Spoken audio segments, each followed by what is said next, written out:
Navigating Your 20s, The Handbook by Beau. More than ever, society, especially through social media, puts immense pressure on young adults to have it all figured out in their 20s. Multimillionaire entrepreneurs, world travelers, the spouse and kids, the white picket fence. So many seem to achieve these milestones in their early 20s. Meanwhile, you are still trying to decide on the right major, build a savings account, and understand why you can't seem to find a thriving community or the romantic relationship you've been seeking. This is normal. You are not behind. If there's one thing I want to ingrain in you before diving into this curriculum, it is this. It's less about the wins in your 20s and more about the losses. The wisdom you gain from failure is the win. The experiences you persevere through are the wins. The diamonds in your 30s are formed by the pressure of your 20s. Curriculum. Character. Emotional intelligence. Ethics, discipline, philosophy, relationships, the ideal partner, father, son, friend, colleague, and boss. Community. Romantic, networking, fitness, health, and wellness, discipline, physical and nutritional, longevity, work-life balance, communication, transparency and trust, articulation and vocabulary, empathy and compassion, healthy manipulation, business and finance, providing value and service, skill acquisition and education, monetization versus generosity, wealth versus riches, faith, the ever-human pursuit of peace and joy, the intersection of science and faith, man versus Messiah. Why are we covering these topics, including faith? In 2025, amidst the ever-evolving culture fueled by social media, young adults are spending more time in the comparison loop than ever before. Abundant access to the glamorous lives of everyone online has left young adults feeling more behind than ever before. Why? The mirage of social media perpetuates a pressure to create an artificial highlight reel of our day-to-day lives. This exaggerates the quality and excitement of our experiences like never before. How exciting our weekend was, how dedicated we are to our fitness, how deep into studying for exams we are, how much revenue our business generated this month, etc. This is not, nor will it ever be, an accurate representation of most people's reality. Do you ever imagine the amount of mundane activity that would exist between the scenes of our favorite movies or TV shows? Or how the entertainment industry creates a 2-hour highlight reel of a decade-long story? If movies included all of the downtime that existed between the scenes they chose to show, would we even bear to sit through it? Absolutely not. We'd ask for a refund and see ourselves out. If you're in your 20s, I hope you're at least aware of the mirage that social media creates around the reality of others' lives. The problem is, most of us are still ridden with emotions of comparison, wondering why our lives seem so boring in contrast. Why do others seem to have it all figured out while we feel as if we don't know the first thing about ourselves? Let's take a peek behind the curtain. Most successful entrepreneurs you see on social media didn't get there overnight. Even more importantly, what they possess in riches, they often lack in both character and true community, ultimately leading to a never-ending pursuit of more. Most influencers you know aren't actually reaping the benefits of financial freedom because they aren't truly passionate about their source of income and how they generated it. They aren't deeply fulfilled in their lives because they are operating from a place of take, not give. I could go on and on, applying this framework to the many facets of forward-facing success on social media, primarily focusing on those in their 20s. But at the end of the day, you are comparing yourself to an altered and heightened version of success that is, quite frankly, an illusion. So in a handbook designed to harness the effectiveness of personal development in the years most impactful to your future, why these 6 subject matters? When developing this framework, I asked myself the question: if I were to design the most effective curriculum as a college that truly prepares its students for success, redefined, in their 30s, what would it teach? Before diving into each topic from an application standpoint, let me explain the importance of these key developmental frameworks and why I sought them out. Character.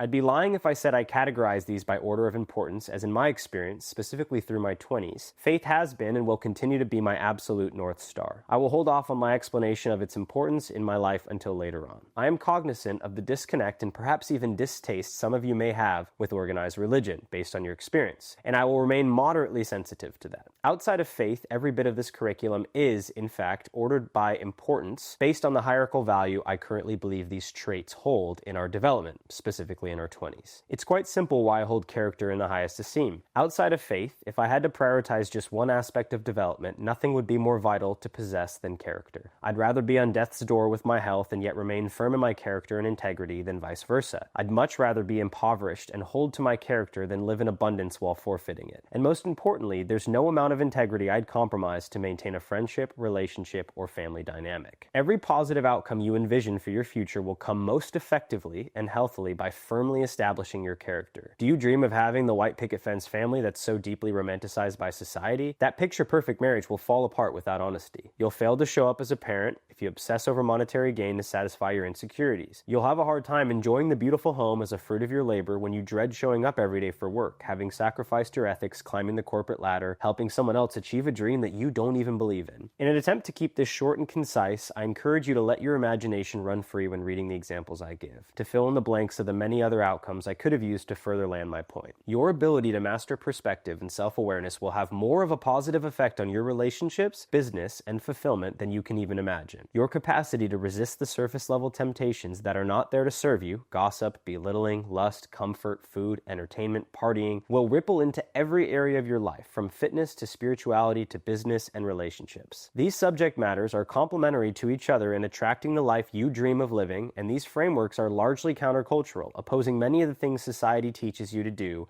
in order to find success. Relationships, the ideal partner, father, son, friend, colleague, and boss. The irony of this curriculum is that it will lead you down a path that largely increases the likelihood of monetary success as it pertains to business. If you've missed even a single piece of my content, then you may not know that I experienced many years of my 20s and late teens feeling lost, lacking in purpose and direction. At some point during that time, I had quite the revelation. Being the hyperachiever that I am, needing to feel some sense of progress or forward-moving direction, I invested all available hours I had into my personal development until clarity and a sense of purpose returned. I can confidently say that it wasn't until 2024 that I started to experience this sense of clarity again, but there was something I had never expected and entirely missed along the way. Not only had I dedicated a majority of my time to my personal development for the sole purpose of forward-moving progress, but I had unintentionally led myself to a place where I was far more attractive in the business marketplace, and more importantly, the romantic marketplace. There is an undeniable truth that falls parallel to the concept of luck. In the same way that luck is described as the intersection of preparation and opportunity, you are far more likely to stumble into monetary success if you develop yourself in all other aspects. This may at times feel as if you are willingly sacrificing your dreams of financial freedom. The reality is you are choosing to build the foundation first on which the Tower of Abundance will firmly stand, if you so desire it and understand the complications that come as a package deal. Relationships are not only one of our most primitive sources of love, joy, and fulfillment, but community is one of the strongest, most fundamental constructs of the human experience. To no surprise, literature historically suggests that the people you surround yourself with most will strongly reflect your character and actions. The importance of building a strong and healthy community will make or break your future, but if you do not possess the character traits that attract those people or the skills necessary to nurture a meaningful connection, then consider your future broken. So commonly in our 20s, we have a vision of this perfect partner and are desperate to seek them out, hoping to cross paths with them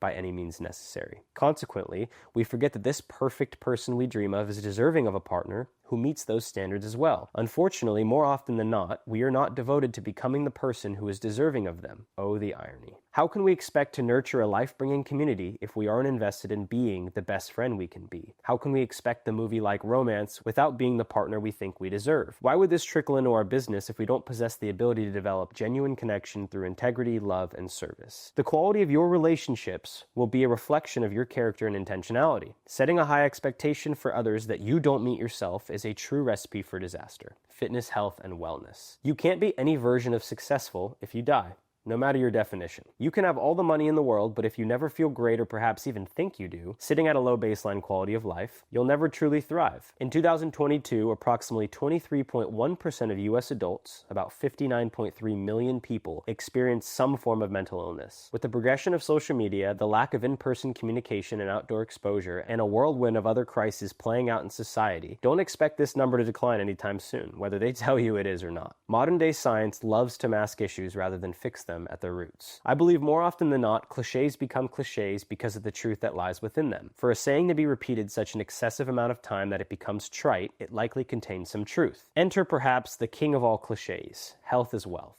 Imagine the number of people today who have sacrificed their health at the hands of monetary achievement. No matter how you try and frame it, there is nothing a rational person should trade for their health. And yet, it happens every day. We trade weight gain, disease, and confidence for tasty food. We trade sleep for a night out, sanity for a high, and mental health for social media consumption. Every day, we willingly put our mental and physical health on the line to satisfy some surface-level desire. Health is, in fact, wealth. Let's take another approach that I genuinely have grown to believe so deeply in, especially as an effective tool in your 20s. Chosen suffering in preparation for the adversity life is guaranteed to throw at you. Getting in shape is not easy unless you were born with grade A genetics, though the grass is always greener on the other side. Resisting the temptation of feasting on unhealthy food is not easy. Getting up early in the morning and immediately getting outside to exercise is not easy. Submerging yourself in 40-degree water filled with ice is not easy. Running 26.2 miles, let alone with a goal in mind, is not easy. Now, aside from all the natural benefits that come along with making those decisions, the grit and discipline that is built by choosing to face those obstacles will better prepare you for the obstacles you will face whether you choose to or not. A medical diagnosis that leaves a long battle ahead, demanding all of you physically and mentally. A car accident that leaves you immobilized. A divorce and a custody battle over those you love most. Losing a loved one and the grief that comes with it. A project forced on your lap at work that seems so far out of your comfort zone. The list goes on and on and on. Life will throw you curveballs. I'll bet my life on it, but your willingness to intentionally spend the time at the plate catching balls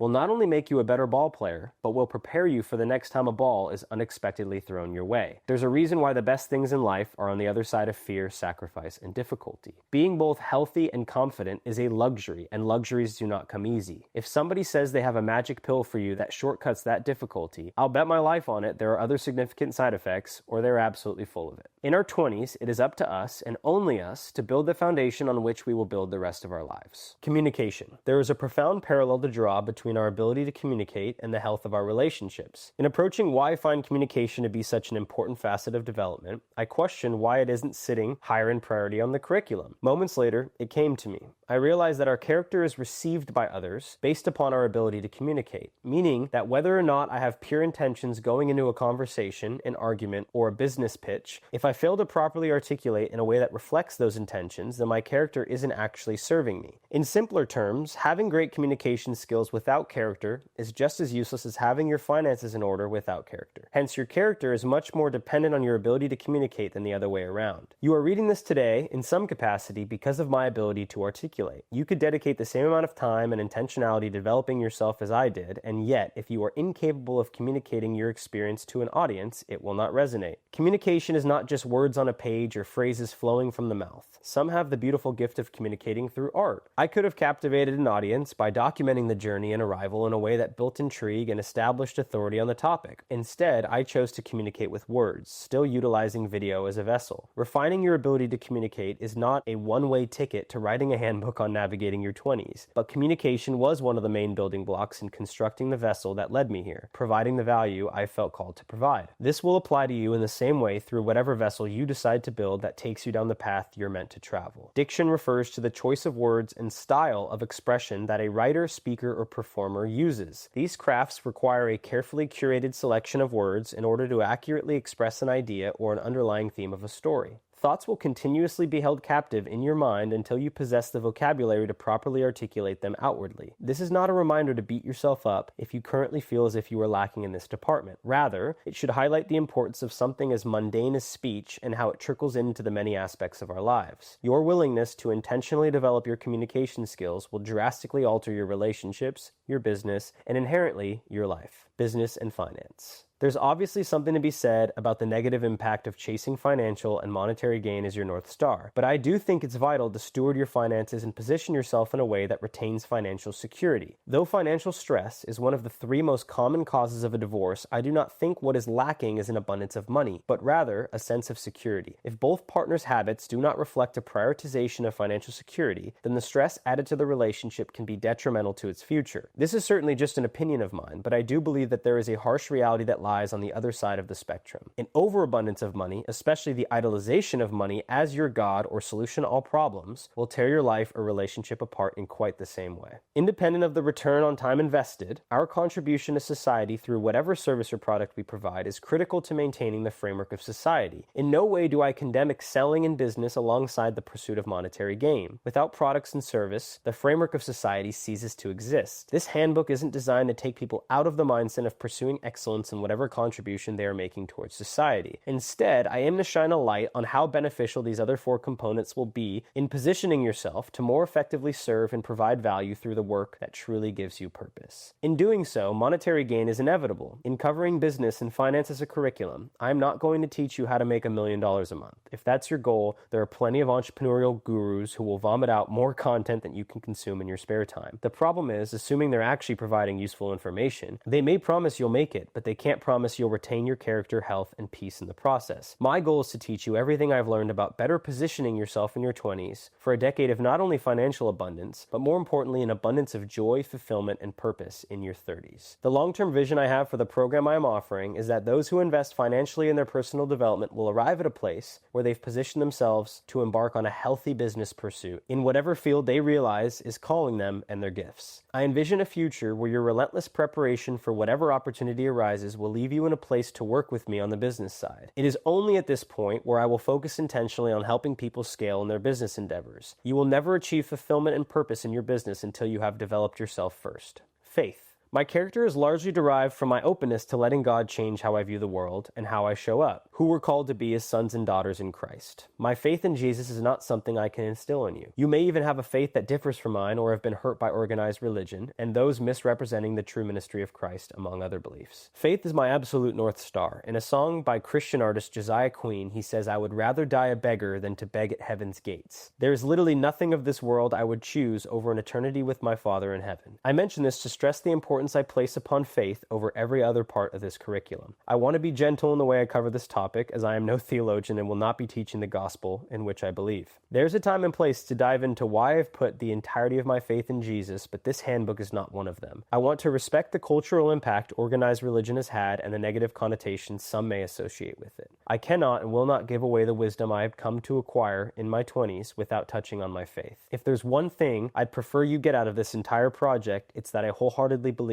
with an unwavering conviction, that there's nothing of this world that will provide the true peace and joy that comes from accepting the gift of love freely offered to us by God through the life of His Son, Jesus. I am eternally grateful that those who are perhaps put off by this have at least arrived at a place open enough to hear me out and develop their own relationship with the concept of faith and an omnipotent Creator. Applied character, emotional intelligence. The development of your character begins with self-awareness and perspective. Your ability to look within and audit yourself daily will initiate the habits necessary to stimulate growth in your character. Your capacity to view circumstances and experiences from the perspective of others will dictate the level of compassion, understanding, and love you outwardly reflect towards the people in your life. Through daily trial and error, these 2 behavioral practices will form the foundation in which all other aspects of character flow. If you lack perspective, it's unlikely you stumble into a conviction towards treating other people with love and respect. If you are unable to look within and recognize your shortcomings, where you need to grow, or where your negative behavior stems from, then pride and ego will overtake you. The outward manifestation of these negative emotions will in no way serve others. Though we generally think of acquiring knowledge in this manner, studying to become more emotionally intelligent isn't very effective. That's not to say reading, listening to podcasts, or taking a psychology course won't elevate your EQ, emotional intelligence, but it's much more about doing than consuming. Emotional intelligence is defined as the capacity to be aware of, control, and express one's emotions, and to handle interpersonal relationships judiciously and empathetically. Your ability to hold self-awareness and self-control is something you could read about in a textbook, but not something a textbook can instill in you. It may convict you, but convictions must be followed by intentional transformation and renewal through internal changes. Put simply, learning about the mind won't change it, but it may convict you to put change into effect. It's the into effect part that really matters. So what does that look like? It starts with focusing on your internal dialogue. This is a habit that with time and persistence will develop more and more. If you're in a heated argument or debate with a friend, spouse, or family member, try and take a step back internally and assess both your emotions and theirs. If you feel a tension or frustration during everyday conversations or activities, take a moment to reflect on where that emotion is coming from, what internal friction you may be experiencing, and its origin. Developing emotional intelligence means better understanding yourself, your emotions, and how they affect your actions. It also depends on your ability to view others through a lens of grace and compassion, leading to a genuine understanding. I once read a quote that said, "You cannot both hate and understand," and it has stuck with me ever since. If you feel contempt for someone, try to understand how they were raised and what experiences have shaped their behavior. That shift in perspective can completely change the way you feel about someone. It's easy to hate when you can't comprehend how someone became who they are, why they act the way they do, or why they make certain decisions. Loving your neighbor becomes much easier when you take time to understand. I often try and reframe the way I view people through the lens of how God sees them. How does God manage to love this person unconditionally when I am so fixated on the conditions? Why do I subconsciously think I am void of imperfection in the moments I'm fixated on theirs? These frames of thought are exercises that help flex the muscle of perspective, and it's imperative that you gain access to the gym of self-awareness. These muscles aren't going to grow themselves, and the future of your relationships, business, and communication depends on them. Disclaimer: I found that overthinking and overprocessing may be some sort of side effect as you get closer to a mastery of self-awareness and perspective. Right now, I see this as a net positive outcome, though it's something I'm still navigating and have yet to come to a conclusion about. Ethics. You may be expecting a deep intellectual dive into what is considered right and wrong and why. I do not have the time nor energy to write a 1,000-page book that will likely end at the inconclusive standstill, pointing back to the even more perplexing question of, where do we come from? This will only come full circle to an unwavering conviction of a loving God who created us in His image, leaving us with an unexplainable understanding of what is objectively right and wrong. But don't worry, I'm going to get to that later in this curriculum. Instead, I'm going to stress the stark importance of integrity and how the integration of this trait into your life will radically improve your quality of life, your relationships, and in turn, your business. Let's start by identifying some of the main behavioral traits that dictate your integrity: honesty, accountability, consistency, and respect. I want you to take a moment and ponder the repercussions that arise in different circumstances if you fail to embody these character traits. If you're immediately reading this, you didn't ponder. Go back, actually take a second, this is important. To discard ethics in your business is to take on the repercussions you just pondered as a barrier between you and success. To fail to put morality first in your relationships is to willingly accept defeat before the battle has even started. We as humans, in our sinful nature, are not going to get it right 100% of the time, but a blatant disregard for truth, respect, or dependability will not enable the outcomes we dream of. Most of us understand this conceptually, but struggle to put into action the intentionality necessary to improve upon our ethics. So where do we start? Sufficient conviction is the only true catalyst for personal growth. Beau. I'm quoting myself from a conversation I had earlier today on my morning walk, though I must admit it sounded a bit less intellectual when I originally said it. I like to use the 80-20 rule as an estimate when thinking about the conviction necessary to trigger change. Someone else's conviction for you to stop smoking cigarettes or drinking will never be enough for you to quit. Their support, 20%, may complement the strong conviction, 80%, you have to help kickstart your actions into effect. No partner or family member's conviction for you to lose the weight will get you in the gym if you don't match their conviction. They may be able to take the role model approach and hope it stirs up a conviction in you by proxy, but at the end of the day, it's your conviction that will make or break the outcome of said change. Applying this to character and ethics, it all starts with a conviction, a deep-rooted belief and understanding that these behavioral patterns and traits will truly change your life for the better. If you don't feel that sense of conviction, seek understanding. Finding success and fulfillment in your career, when built on an ethics-first foundation, will make the outcome that much sweeter. Committing the rest of your life to a partner in a relationship built on trust, respect, and accountability will be all the more fruitful. Approaching any circumstance from a place of kindness, love, and understanding will only lead to a more agreeable outcome. Most of you who are reading this are already a bit further ahead when it comes to conviction and intentionality, being that you have already taken this countercultural step in the right direction. I want to reiterate the fact that in a society that tells us riches and assets are the true measure of success, we undervalue the traits of this curriculum as means of attracting and managing success. Not just monetary success, but true fulfilling and fruitful success that leaves you proud of the path that led you there. Discipline. I personally like to break discipline into two categories, spiritual and physical. I envision spiritual discipline as dealing with the internal struggles we face, battling surface-level desires such as lust, selfishness, and a hesitance towards repentance, while also taking actionable steps like prayer, solitude, and service to navigate these difficulties. Physical discipline, on the other hand, involves fitness, health, recovery, goal setting, and execution, amongst other things. I often wonder where character development fits within these categories, and quite frankly, I believe it sits somewhere in the middle, skewing more towards the spiritual. After reading the excerpt above,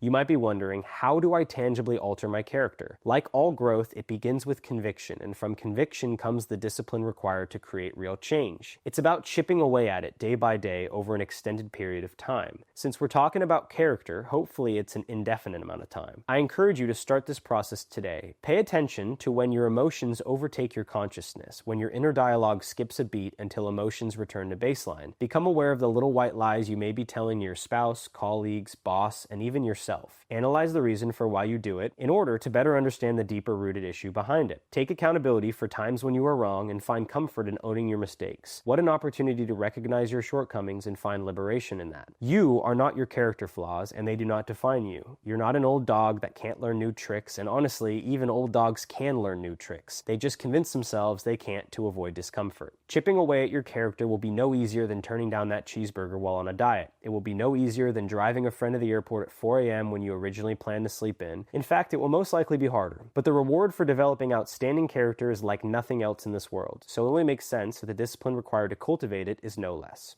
Philosophy. I was researching a certain philosophy to help me extrapolate on a certain topic above and found some of the most profound philosophical quotes in history that offer deep insight into human nature, existence, and the world. Though many believe philosophy and faith oppose each other conceptually, the synergy between them is quite formidable. Many of the most common themes of Christian theology are also prominently found in philosophy: humility, generosity, intentional creation, wisdom, purpose, etc. The unexamined life is not worth living. Socrates. This quote underscores the importance of self-reflection and critical thinking. Socrates believed that a life without inquiry and self-examination lacks meaning and purpose. I think, therefore I am. René Descartes. A foundational concept in Western philosophy, Descartes' famous statement expresses the idea that the very act of doubting or thinking proves one's existence. Happiness is not something ready-made. It comes from your own actions. Dalai Lama. This quote exercises the active role we play in creating our own happiness rather than waiting for external circumstances to change. Man is condemned to be free. John Paul Sartre. Sartre's existentialist philosophy highlights the burden and responsibility that comes with freedom. We are free to make choices, but the freedom comes with the anxiety of accountability. He who has a why to live can bear almost any how. Friedrich Nietzsche. Nietzsche suggests that a sense of purpose or meaning in life allows individuals to endure even the most difficult circumstances. Finding a why gives strength to face the how. The only true wisdom is in knowing you know nothing. Socrates. This quote reflects the Socratic paradox. True knowledge begins with the awareness of our own ignorance. Humility in the face of vastness of knowledge is essential for intellectual growth. To be or not to be? That is the question. William Shakespeare, from Hamlet. Although Shakespeare was a playwright, this famous line touches on existential themes, questioning the value of life and the dilemma of existence. The only thing I know is that I know nothing. Socrates. Another expression of Socratic wisdom, this statement emphasizes intellectual humility. It suggests that true understanding starts with acknowledging the limits of our knowledge. It is not length of life, but depth of life. Ralph Waldo Emerson. Emerson advocates for living a meaningful and rich life rather than simply living a long life. Quality over quantity is key. You must be the change you wish to see in the world. Mahatma Gandhi. Gandhi encourages personal responsibility in shaping a better world. Change begins within, and individuals must lead by example if they wish to influence society positively. Applied relationships. Community. Inevitably, in your teens, friends will come and go. As cliques are constantly changing, everyone's trying to figure themselves out. Volatility within community is to be expected. In your 20s, however, it is in your best interest to intentionally let friends come and go. Though you may still be figuring out who you are, you have a much clearer idea of who you want to be. Your community must continuously align with the direction in which you are heading. This presents a harsh reality. Many of your friends may not be moving in the same direction and will become an anchor in your life. If you constantly stop in your tracks to go back and grab them, figuratively speaking, you are delaying the growth and progress you set out on. It's one thing to help those who have their hands out and genuinely want to be a part of the mission, but trying to bring along those who don't is both illogical and inefficient. What does this mean? It means finding comfort in letting people go. It means accepting that you can't bring everyone with you to the top, and by top, I mean a well-balanced lifestyle of character-driven success. Humans are not rescue puppies. We are called to reflect the light of Christ and live in service to others, but that does not mean helping those who are unwilling to help themselves. Take a hard look at your current community. Start with your 3 to 5 closest friends and work your way outward. Assuming you are bringing value to the table, which relationships are serving you, and which ones are acting as anchors holding you back day by day? Could you see an inflection point where everything changes if you let go of a certain friend or group of friends? A new season filled with only relationships that align with the core values you hold or wish to develop. Now let's shift our perspective and look inward, practicing self-awareness. The reality is some of you may actually be the anchor in your friend's life. Just typing that out feels harsh, but for some, it will ring true. The beauty of realizing it is that you've just taken the biggest step towards becoming a friend who encourages and inspires those around you. It's likely that the anchors in your life don't realize they are holding you back, just as you may not realize if you are doing the same. Disclaimer: even if you are a high performer or possess extremely strong character and vision, the goal should always be to surround yourself with people who are steps ahead of you. You only become an anchor if you're not moving in the same direction, on a positive trajectory. Always strive to be the least wise person in the room. Now, let's imagine that whether you're the friend who needs to grow and level up, or you've identified one or more anchors in your community, what's the next step? In either case, getting comfortable with discomfort will be necessary to some degree. Often, we stay in familiar circles because making new friends and building new community feels risky. Introducing yourself to new people isn't much different than introducing yourself in a romantic sense. It's never easy and always carries the possibility of rejection. But really, what do you have to lose? Why should a stranger's opinion matter if you're confident in who you are? Maybe you accidentally make a fool of yourself. Does that define you? Does an awkward moment to start a conversation make you awkward as a person, or does it just define the moment? Maybe you are a bit awkward, and that's okay. You'll learn that plenty of solid people will love you for who you are, people who value someone's heart over their social skills. Society may condemn these personality traits, but there are countless people who don't. You don't need to conform to a narrative dictated by society if you are secure enough in yourself. The confidence and certainty you have in who you are will be your superpower in building relationships and community. It will act as a filter, attracting mainly the people meant to be in your life. Patience and unapologetic boldness will be the only barriers between you and the life-giving community you seek. Romantic. Now for the fun stuff. Let's start by prefacing a couple important things. I am currently single and have never been married. Does that discredit me from speaking on marriage? In some ways, yes, and in other ways, no. There are objective truths in marriage that similarly apply to relationships as a whole, as well as subjective truths that require first-hand experience to fully comprehend. When discussing marriage, I always strive to advise from a place of objectivity rather than the latter. That said, I've spent nearly 8 years in serious relationships and have faced more relational adversity than many married couples today. I take relationships and my ability to be an exceptional partner very seriously, which has led me to deeply educate myself on partnership. I am constantly observing and analyzing both the healthy and unhealthy relationships in proximity to me to further understand what makes them succeed or fail. If you're in a season of actively seeking a relationship, chances are you're trying to fill a void that should be addressed elsewhere prior to committing to someone. There's a difference between being prepared for the right partner and searching for one. I hold the controversial belief that any time spent looking for love is better spent preparing for it. The best way to enter a romantic relationship is from a place of true contentment. If whether consciously or subconsciously you're longing for a partner to complete you, you'll become dependent on that person and unknowingly operate from a place of desperation. Without them, your sense of wholeness will feel incomplete again, and you'll go to unhealthy lengths to keep the relationship intact. A healthy partnership should be an extra puzzle piece, an overflow, not a missing piece to an unfinished puzzle. If the metaphor didn't quite land, let me simplify it. The less you rely on your partner for happiness and fulfillment, the better you'll show up as a spouse. A healthy relationship should be supplementary, not complementary. I know that contradicts the popular phrase, we complement each other, but let's break it down. A complementary relationship consists of differences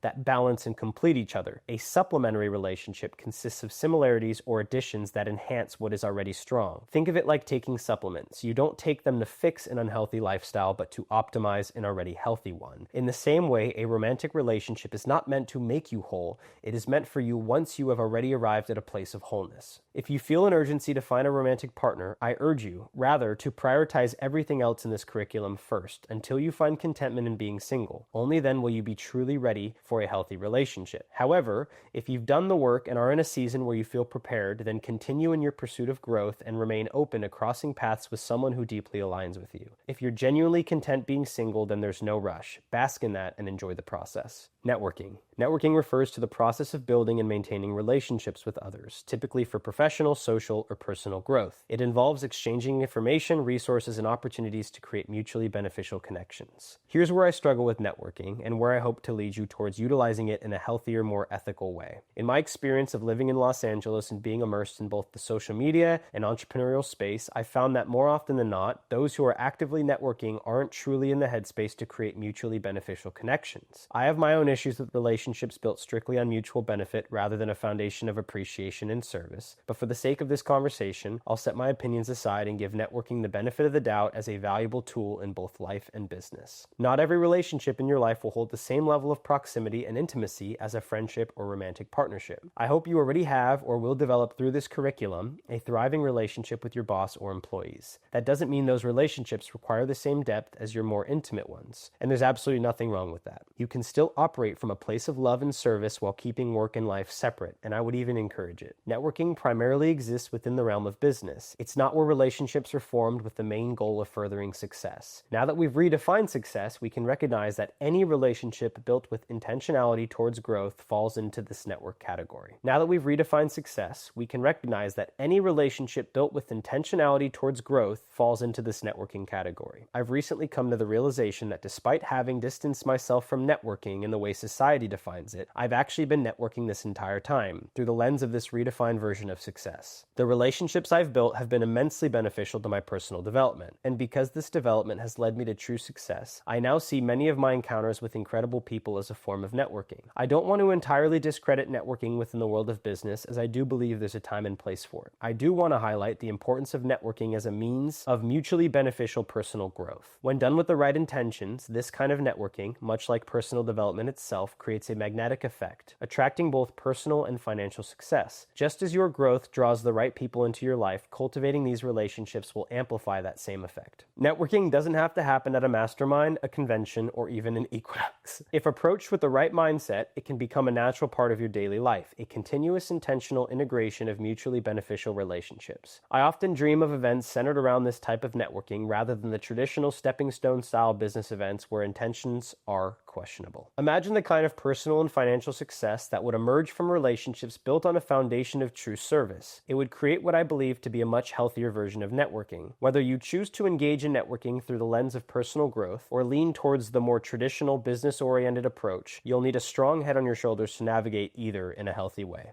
Applied fitness, health, and wellness. Discipline, physical, mental, and nutritional health. Like all truly rewarding things, health will never be an easy beast to conquer. Our flesh desires things that do not have our best intentions in mind, such as food and comfort. There's nothing wrong with good food and some relaxation and moderation, but our flesh is constantly pulling us in the direction of indulgence. For the sake of profiting off human desire, the food industry is modifying the food we consume on a daily basis. Their intention is not only to keep us wanting more, but to mitigate the financial losses derived from the expiration of whole foods in their natural form. Most of what we find in grocery stores today have been tampered with in some shape or form to extend the shelf life, minimize the cost of production, or trap us in the trance of wanting more. I think there are pros and cons to referencing our ancestors' primitive lifestyle and environment, but if there's one thing we can be sure of, it's that most of today's health issues have stemmed from the inflection point where we veered away from a whole food diet. Whole food consists of what naturally occurs in nature: meat, eggs, dairy, fruit, vegetables, legumes, grains, and nuts. Despite my fair share of self-educated knowledge around nutrition in the food industry, I am by no means an expert. I will do my best to refrain from breaking down things such as calories, insulin, metabolism, fasting, and other nerdy topics that are still unclear in their literature and opposition. What I will say is this: if you are unsure about what you should be consuming regarding nutrition, do your absolute best to stick to as many whole foods as possible. If you suspect an allergy or sensitivity to something, temporarily remove it from your diet and isolate the problem as best you can. Consume sufficient water paired with proper mineralization, some form of electrolytes, sodium, potassium, magnesium, etc. We'll dive a bit more into sunlight, blue light, etc. as we go more into fitness and lifestyle, as those are drastically important for internal health. Just knowing these things is not the challenge. There is an overabundance of literature, videos, and even podcasts you can and should consume to educate yourself on these topics. The real difficulty is implementing them. I don't want this to turn into a TED Talk on discipline,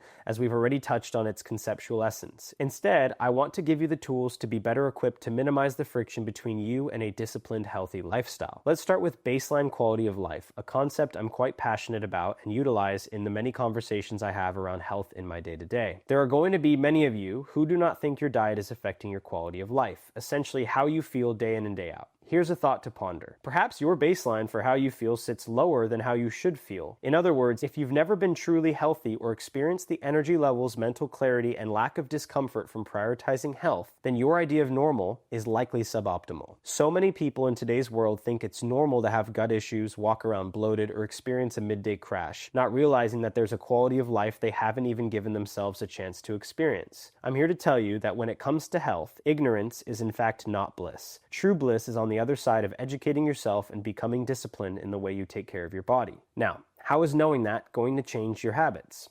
It's not. But what I hope to have done is stir up some sort of conviction in you. Like we talked about earlier, change must always start with strong conviction. You will not choose to order something healthier, stay off your phone before bed, wake up early to walk, or start routinely hitting the gym unless you truly realize the payoff. It's just not going to happen. We are innately reward-driven creatures due to our dopaminergic system, the system that regulates our dopamine levels. Dopamine is the catalyst that both literally and figuratively sets us in motion. In reading the book The Molecule of More, I theorized that true conviction must in some way temporarily spike our dopamine and set us into action. It turns out there's quite a bit of literature that tells us exactly that. I highly encourage you give that book a read. It's quite fascinating how the dopaminergic system works, per ChatGPT for easy reference. Yes, studies suggest that conviction, particularly when aligned with a sense of purpose or strong beliefs, can be linked to dopamine release. When individuals feel a sense of certainty or conviction about their beliefs or actions, their brain often experiences a surge of dopamine. This is because pursuing goals or strongly held beliefs activates the brain's reward system, giving a feeling of accomplishment or anticipation, which is reinforced by dopamine. Here are a couple ways this happens. Goal achievement and motivation. When someone holds a firm conviction about an outcome or belief, they tend to pursue actions that align with those goals. Achieving small steps towards those goals can trigger dopamine release, reinforcing motivation to continue moving forward. Belief confirmation. Cognitive dissonance theory suggests that when individuals hold strong beliefs or encounter information that confirms those beliefs, it can lead to positive emotional responses and dopamine spikes. The brain releases dopamine when people find evidence that aligns with their worldview, validating their convictions. Purpose and meaning. A study published in Psychological Science found that people who pursue meaningful goals, often tied to strong convictions or values, tend to experience higher levels of satisfaction and motivation, which are influenced by dopamine pathways. This suggests that having a deep conviction tied to a sense of purpose can stimulate positive neurochemical reactions, including dopamine. While these studies point to the relationship between strong conviction and dopamine, the exact mechanisms can vary based on individual experiences and the intensity of the conviction itself. Physical discipline doesn't differ much in how it's initiated or cultivated. There are many physical health habits that will take you one step closer to your goals once you find the conviction to make the change. Again, I'm not a nutritionist nor a fitness coach, but I've deeply integrated fitness into my life over the past 6 to 7 years, and will offer some of the more fundamental things I think you should focus on at a minimum. For starters, walking is heavily undervalued and underglorified in our society. Though 10,000 steps per day is quite a lot, equaling roughly 5 miles in distance, I encourage you to get as close to that as possible every single day. Yes, even on the days you think you need a break, just be sure to not push through any sort of real pain. Active recovery is sometimes even better than stagnant recovery. It is time consuming, so if you're short on time, try something more like running, working out, swimming, biking, or yoga. The more you create ease around integrating fitness into your lifestyle, the more likely you are to stick to it. Another big one that's heavily undervalued is sunlight exposure, especially in the morning or evening when the rays are least harmful to your skin. Some controversial studies even suggest that wearing sunglasses prevents your eyes from properly signaling the body to protect itself. While I subscribe to that literature, I implore you to do your own research. Personally, I find the later hours of the night to be wasteful and unproductive, so I push my bedtime earlier. That way, with 7 to 8 hours of rest, I'm still up before the sun, getting my early morning steps in as it breaks the horizon. The impact this has had on my physical and mental health is astronomical. I couldn't encourage you more to integrate walking and sun exposure into your routine in some way. Before we dive into the most important facet of physical health, let's talk more intentional, niche-specific fitness. Especially in our 20s, there's immense value in lifting heavy weights and/or pushing yourself both physically and mentally within a safe capacity. I encourage you to find something you at least somewhat enjoy to ensure sustainability. Maybe that's the gym, maybe it's running, or maybe even mountain biking. Whatever it is, you need to be intentional about setting goals and making progress in whatever metric you're measuring. This isn't just about the physical impact on your body, it's about the mental impact. Different physical goals will require require different fitness behaviors, and there's no right or wrong physique to chase unless it compromises your health. I can't tell you how to train without knowing your goals, but what I can say is that no matter what type of fitness you take on, it can't always be easy, and honestly, a lot of the time it won't be. Willingly pushing yourself through discomfort on a regular basis has a profound effect on your ability to navigate life's difficulties. Prove to yourself, day in and day out, that you don't quit when things get tough. Remember your conviction and why you're on this mission in the first place. Now, the most important facet of health is very easy to do, but much harder to prioritize: sleep. If there's one thing I need to make sure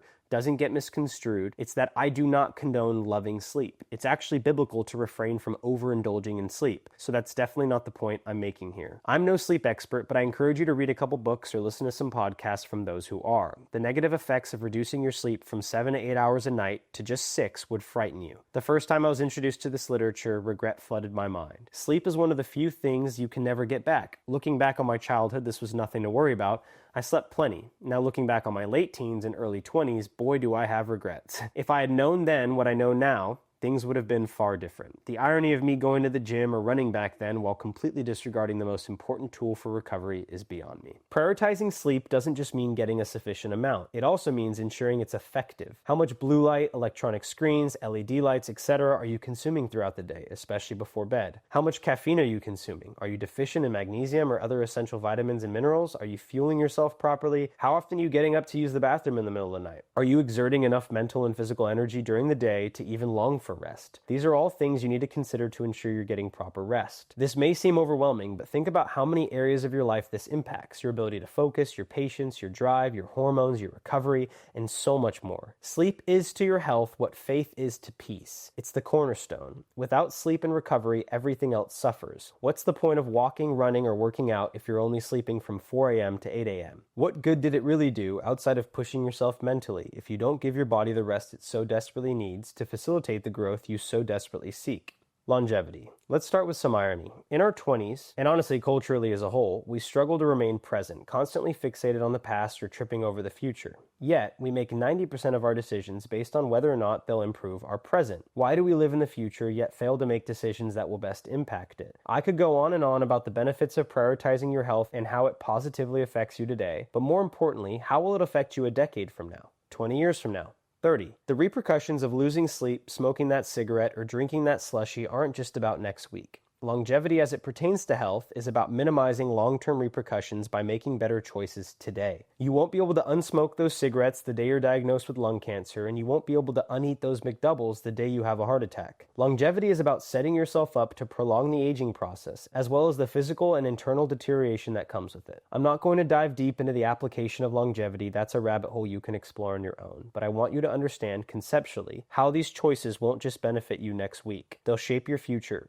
for the sake of your children, your grandchildren, and the life you'll live decades from now. Work-life balance. The perfect ratio of work to life will never exist. Some people find energy and fulfillment in their work, while others experience dread and exhaustion. Many consider work their life, some in a healthy way and others not so much. If you run a nonprofit that feeds and hydrates the less fortunate, traveling 24/7 for work may be a healthy part of your life. On the other hand, if you work in sales and are constantly traveling, it may compromise your relationships and even your health. It's hard to quantify or justify this by observing someone else's life, but we often have a good sense of how this balance is affecting our own life. Work doesn't need to be your greatest passion, despite the common Gen Z mindset, but I do personally subscribe to the notion that if it is, it may definitely improve your quality of life. So where does this leave us in terms of health? For starters, it's crucial not to idolize the outcome of your work as your ultimate North Star. I believe idolizing anything other than God is harmful to our lives and society alike. If your work is a true contribution to a mission you feel called to serve, it can seemingly integrate into your life without compromising your overall well-being. As long as you prioritize your sleep, recovery, and rest, work can become your life without negatively impacting your mental or physical health, especially with a mission grounded in genuine service. Just as a father can't properly serve his family without taking care of himself first, you can't serve others through your work if you aren't caring for yourself along the way. The benefits from work-related success will never outweigh the cost of health, peace, and fulfillment. Applied communication, transparency, and trust. Whether you're trying to get through to someone or perhaps an audience you're looking to inspire, motivate, or persuade,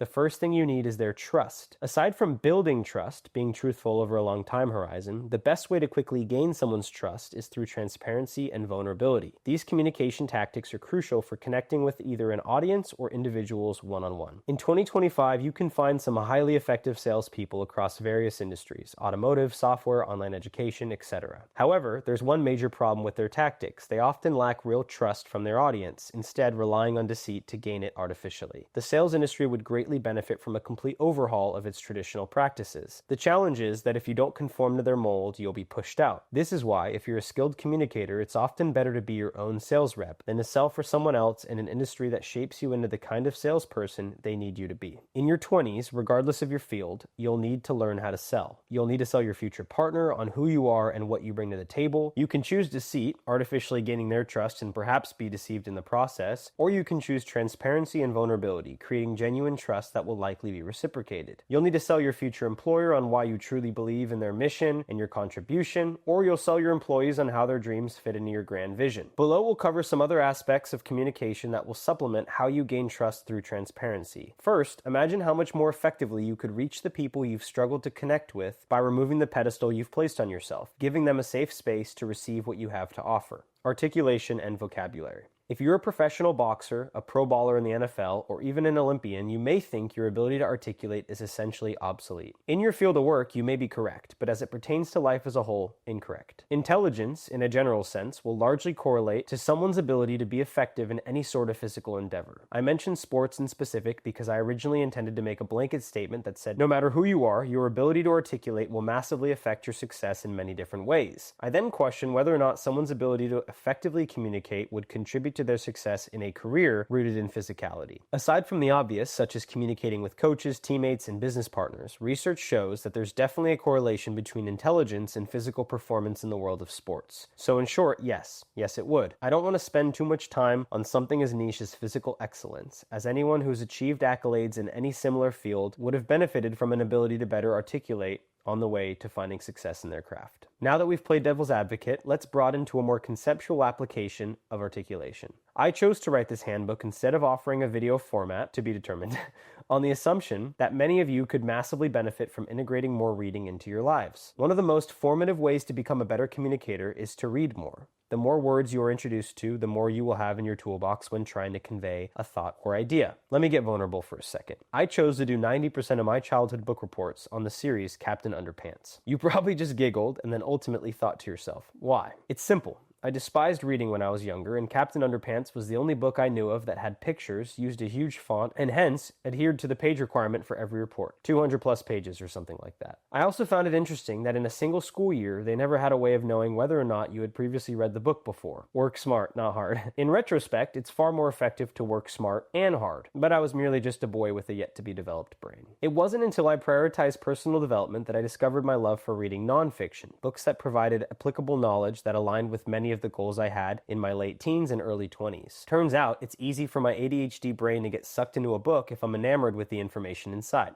What a concept. I later realized in becoming more intentional about becoming a better communicator that these books I had been reading had exposed me to a more advanced form of literature that was trickling into my vocabulary. Not only was I acquiring practical skill sets by furthering my education in business, mindset, and philosophy, etc., I was unintentionally becoming far more articulate every book I read. What a liberating feeling as a creative to be able to put words to the many thoughts that are trying to escape my brain. There's a deep frustration that comes with an inability to convey and express the thoughts and ideas you have to other people, especially when it matters most. I was slowly but surely escaping that mental prison, a mental prison that you too will escape. Empathy and compassion.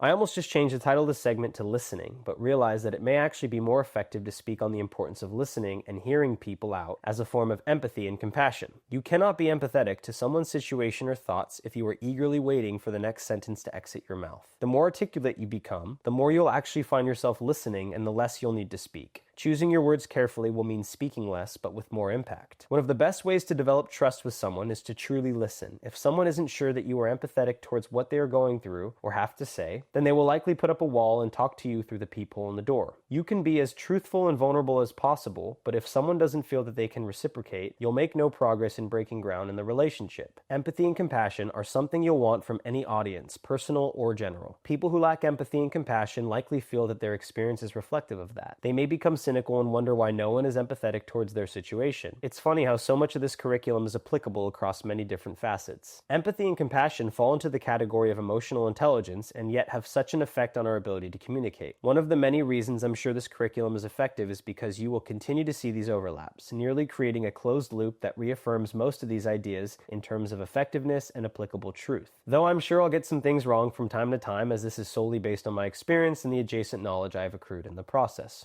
Healthy manipulation. Consider this passage a more personal blog post that exists within this handbook. I was hesitant to include this, as it's a concept I haven't entirely come to understand yet, but I figured we should at least discuss it. I need to preface this by quoting Uncle Ben in the original Spider-Man: "With great power comes great responsibility." Communication will be one of the most valuable tools you come to possess in your development. The amount of friction that communication will remove from various circumstances in your life will surprise you, even after reading this today. In my experience, as an extremely ethical person, I have found a high level of communication to be quite useful in circumstances where some degree of manipulation is necessary to obtain a certain outcome. Before I offer an example, I've derived at a temporary conclusion. Sales, in its purest form, is simply manipulating someone into giving you their money in exchange for a product or service. It's the salesman's choice for whether or not deceit will be the vehicle. In the non-psychological sense, manipulation means handling or controlling something, often with skill. As you become a more skilled communicator, you will find yourself getting through to people who aren't typically receptive. You'll find people opening up and sharing information they normally wouldn't feel comfortable sharing. This is where the power comes into play. In a psychological sense, manipulation is used to influence or control someone, often in a deceptive or unfair way. I in no way want to glorify manipulation, as 99% of the time it is used with malintent. I may even be wrong to claim that there is a healthy use for it, but let me at least give the example that led me to exploring this idea. Toward the end of a past relationship, I began to question the entire foundation of truth and trust that I had believed it was built on. This led to a final conversation where I wanted the truth, but demanding it didn't seem effective, nor is that really in my nature. I had doubts about whether my intuition was correct, as I had been betrayed on the basis of trust in the past and was carrying that trauma with me at the time. I unintentionally used my ability to communicate deeply, essentially pulling the information I had been seeking out of this person. In a sense, it felt like some form of manipulation, but the outcome confirmed that my intuition was correct. That moment made me question, is there a way to use a form of manipulation in a healthy way to handle or control something? Was I in the wrong for using this power for good, or should she have just been honest with me in the first place? I knew my intentions were pure, and there was absolutely zero deceit on my end as I drew the information from her. So is manipulation an unnecessary label here, and perhaps I'm just word tripping, or is there in fact a more positive use case within the realm of manipulation? I'm not entirely sure,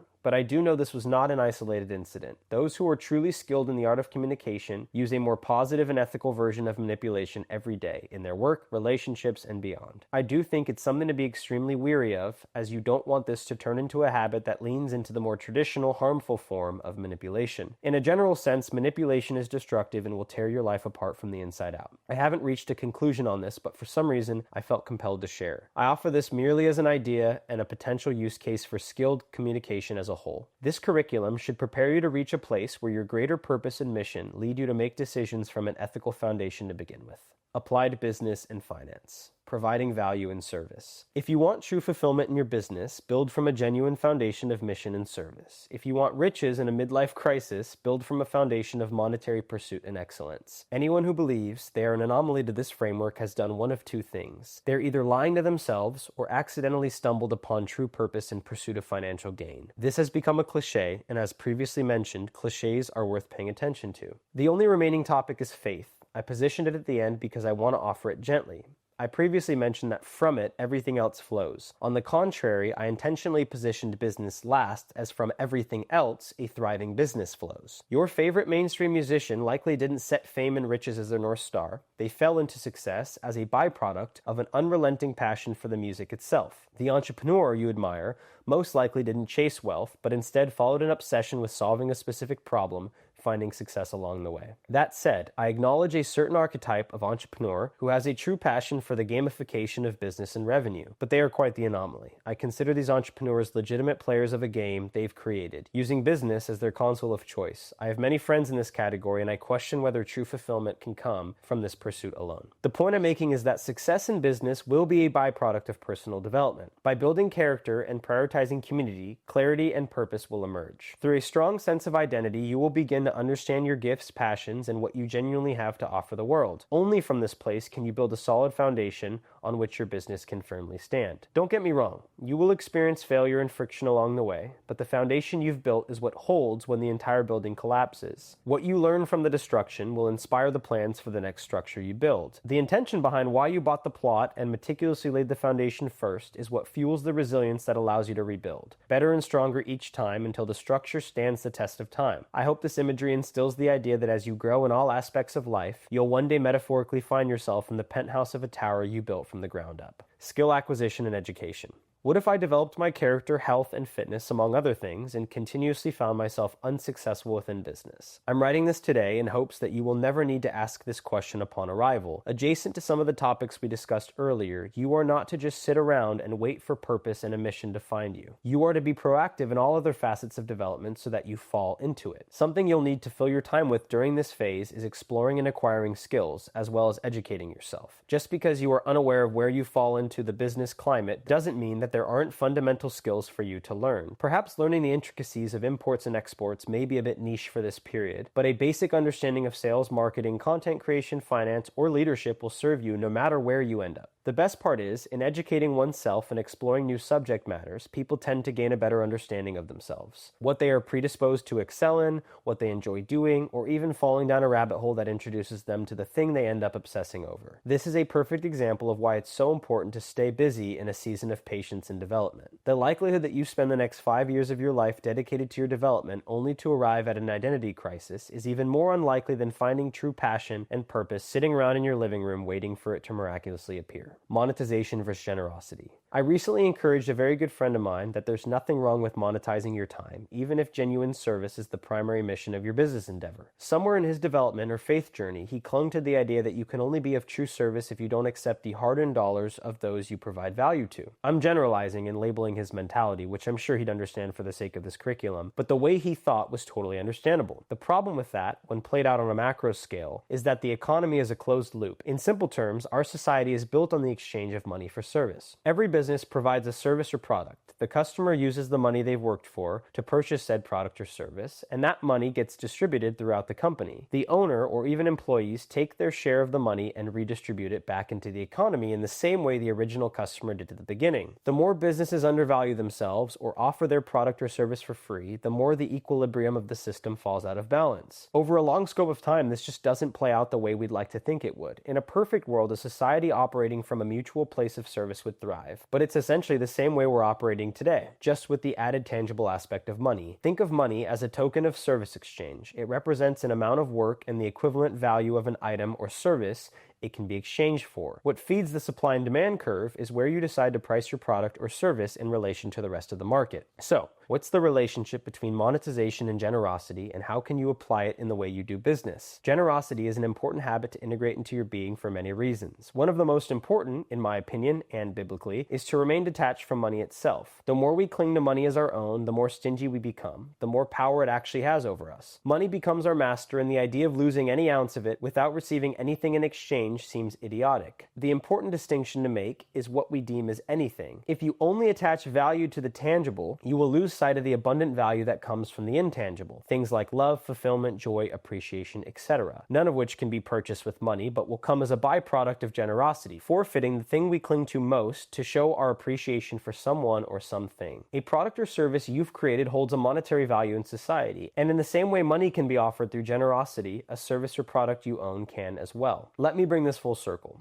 There is a time and place for offering your service or product free of charge as an act of generosity, and I highly encourage you do so, but you need to detach from the idea that it's unethical to build a profitable business using that same product or service. If your rent or car payment was generously covered each month, then that mentality would hold water, but that's just not how the world works. It's only through appropriately charging for your product or service that you can generate enough revenue to provide yourself with security, and more importantly, the ability to be generous on a scale you otherwise couldn't. Wealth versus riches. I'm absolutely not going to teach you how to properly steward your finances. While I've certainly reached a place of sufficient financial literacy, it's been acquired largely through lessons learned from past mistakes. I once spent $270,000 in a year at 21 without properly budgeting, and let's just say my net income for that year was nearly zero. I boldly invested in myself during a time when I wasn't clear on what I truly had to offer the world. I may have been rich to some, but I can assure you, I hadn't even begun to understand what it meant to be wealthy. I hope to inspire some good financial decisions that, at the very least, will provide you with the one thing I consistently lacked in my early 20s: financial security. Financial security is the one aspect of monetary gain that I do believe you should intentionally strive for. Why?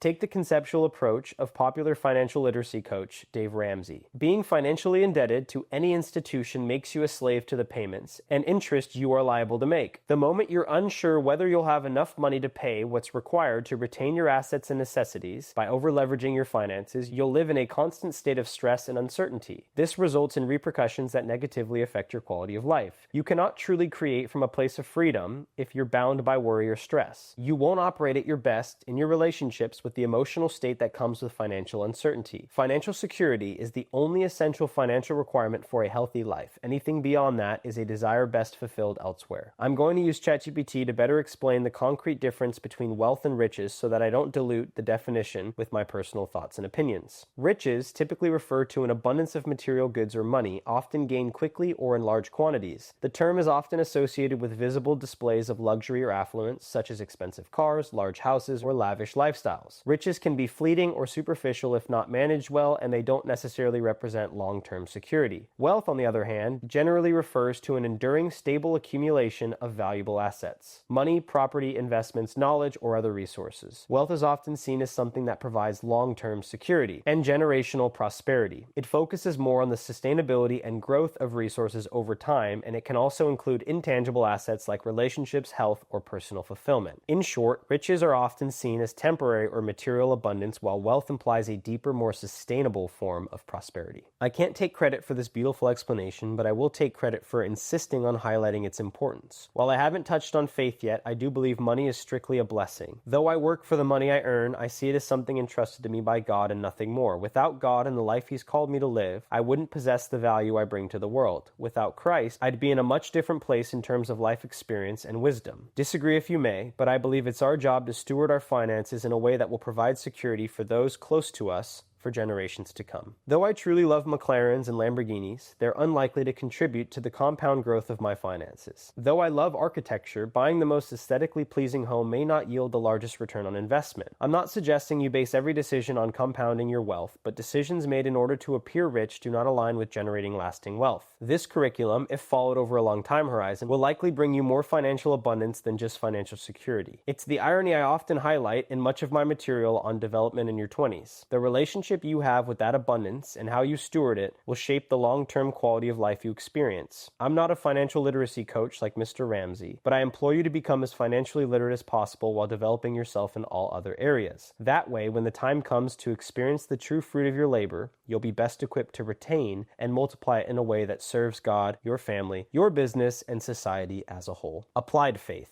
the ever-human pursuit of peace and joy.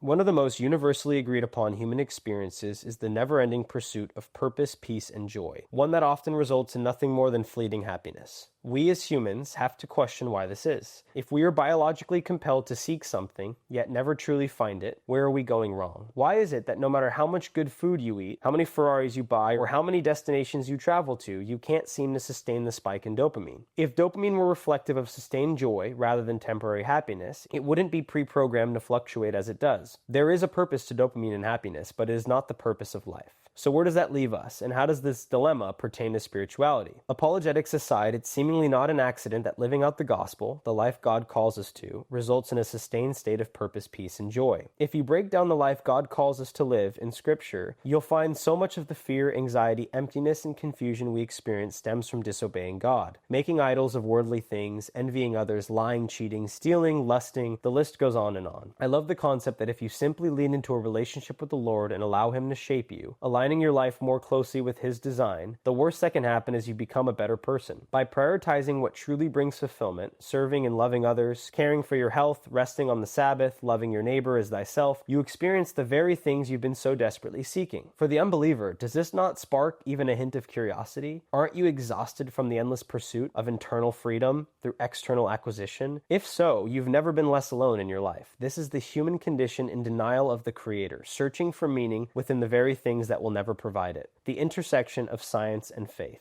I was raised in a Sunday Christian household where we attended church every Sunday, mom was on the worship team, and yet we never read the Bible or prayed at home. I'm grateful for the spiritual foundation that may have been built through this upbringing, though it never enabled me to have my own relationship with Jesus. Later on, my dad becoming an atheist, subscribing to the idea that the Bible is anti-science, and later allowing the misrepresentation of the gospel by man to be the basis on which he judged its truth and reliability. At 18, I was confronted with the reality that though I had said I believed in God all my life, I wasn't at all confident that there was something on the other side. This was an overwhelming realization for someone who had called himself a Christian his entire life. So when I say I've had my doubts about God, I mean it. When I later discovered my own faith in Christ, being someone heavily rooted in logic, I dove down the rabbit hole of nearly everything that opposed or conflicted with the Christian faith in hopes of testing its validity. One of the things that troubled me most, having grown up with an atheist father, was my predisposed belief that Christianity opposed evolution entirely. This led me to educate myself on Christians who believe in a young earth, the viewpoints of atheists such as Richard Dawkins, a British evolutionary biologist, ethologist, and author, as well as books like How Not to Read the Bible, which better explain the intersection of Christianity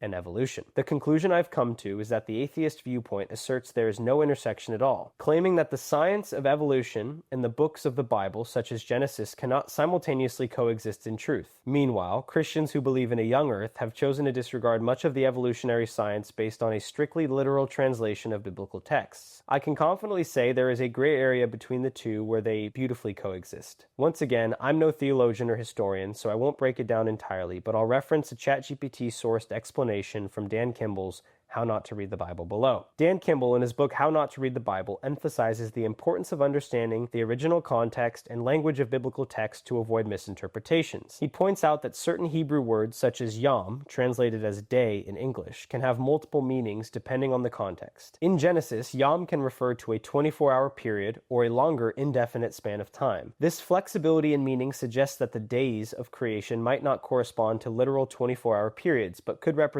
longer epochs. Kimball argues that reading these texts with an awareness of their original linguistic and cultural context can prevent overly literal interpretations that may not align with the author's intentions. In wanting to be careful not to impose my opinions on you, though to some degree it's inevitable, I hope this gets your gears turning and inspires you to research all angles of this topic for yourself, especially if you felt that a complete denial of science and evolution is necessary to step into a relationship with God. Man vs. Messiah. You can spend hours consuming apologetics from Christians who use historical evidence through dating the original Gospels to defend Christ as the Messiah who truly died and rose again. While I believe that's the case to be made, I am in no way a biblical scholar or historian. Instead, I want to discuss 2 points I find drastically important but not talked about enough in the many conversations surrounding Christianity. I want to give you a better understanding of why I put my faith in Christ opposed to the beliefs of every other religion. Apologetics is the reasoned defense of the Christian faith using logic, evidence, and biblical truth to explain and justify belief in God, Jesus Christ, and the teachings of Scripture. It involves addressing doubts, answering objections, and providing a rational foundation for faith while also strengthening believers and engaging skeptics in a meaningful dialogue. I'm heavily fascinated by the endless conversations driven by apologetics. I find it interesting to hear about the discovery and dating of the original Gospels, which likely cross over into the lifetime of Jesus Christ himself. But there's a similar place I find myself at the end of all these conversations or debates. I understand why the focus is on Scripture and historical findings, but something I feel lacks from the conversation is the defense in experiencing Christ himself. I think there's vital importance in defending the faith, and for those who may ask why, I believe that by allowing opposing beliefs to hold ground, you allow for the dilution of the good news, of the resurrection and return of Jesus Christ. There's more I could dive into explaining what I mean, but it's not as important as this. When defending the Christian faith to an unbeliever, it's not to reaffirm what we as Christians believe. Receiving and experiencing the love of God is more than enough. Instead, it's to appease the logical foundation from which people people stand, hesitant to accept the truth of God. As a believer, hearing apologetics in a debate or conversation sort of feels like explaining to someone why they should believe that you actually got punched by a ghost. Whether or not they take your evidence as concrete enough to believe, it doesn't change the fact that you literally went flying across the room because of some being that seemingly cannot have existed based on the general understanding of science and truth. Speaking non-metaphorically, the work God has done in our lives seems like enough of a talking point for why we have and will continue to dedicate such a large portion of our lives to what God has called us to, spreading the gospel and making disciples of all nations. At this point, it's probably necessary to address the elephant in the room. Why Christianity? Why not deny Christ as the Messiah and stick to Judaism? Why not LDS, Hinduism, Buddhism? Fair question.